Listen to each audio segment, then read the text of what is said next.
Learn from the experience of others. You don't have time to make all the mistakes for yourself.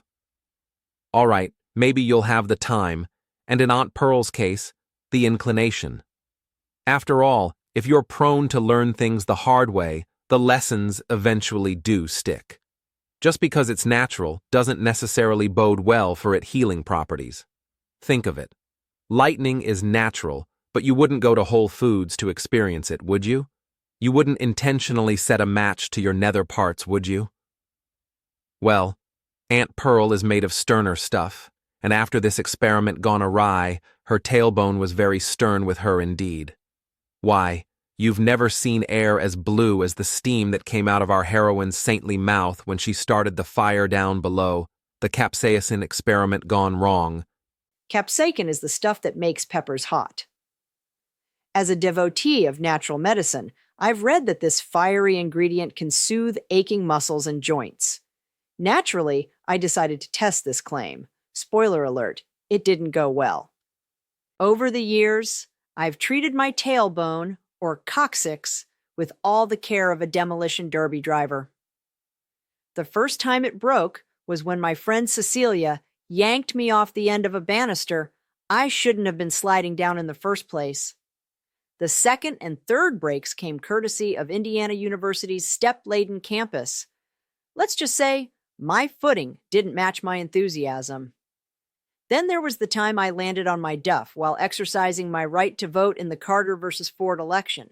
And, as a final flourish, I added insult to injury at a friend's 30th birthday party, which could generously be described as a drunken orgy. After years of such mistreatment, I eventually needed a hip replacement. Tailbones, however, can't be replaced, so I've learned to avoid hard chairs and benches. But it was my coccyx that inspired my first experiment with capsaicin.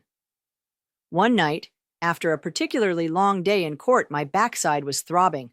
I thought a little capsaicin cream, let's call it Capsaicin D, D for dumb as it turns out, might offer relief. I applied a liberal glob to the affected area and soon discovered what it feels like to light a firecracker in your fundament. For the next several hours, I alternated between lying on a terry cloth towel in my altogether and frantically applying ice to my burning butt. If you're picturing a middle-aged woman moaning loudly and swearing like a sailor, you're not far off. I'll spare you the visuals, but suffice it to say it was neither dignified nor soothing. My next encounter with capsaicin came not through cream, but cuisine. A friend introduced me to a dish called green spaghetti, made mostly of ground jalapeños mixed with other equally combustible ingredients. It was served over pasta that only seemed to amplify the heat.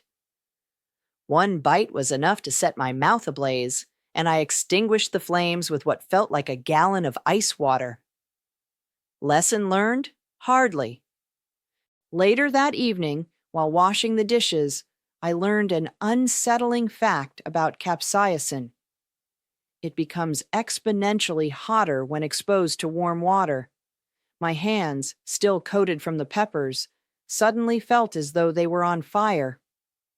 I raced to the freezer and grabbed a chunk of ice, clutching it like a lifeline while muttering words the Creator would not recognize as prayer. For hours, I alternated between holding my hands in a desperate praying position over the ice and shaking them frantically as the cooling water trickled down my sleeves. By the time the ordeal ended, I was soaking wet, exhausted, and questioning my life choices. Reflecting on these misadventures, I can only conclude that capsaicin is a double-edged sword. It promises relief, but often delivers a fiery punishment. If the Creator or society deem my earthly atonement for my sins incomplete, cheer up, there were plenty of leftovers.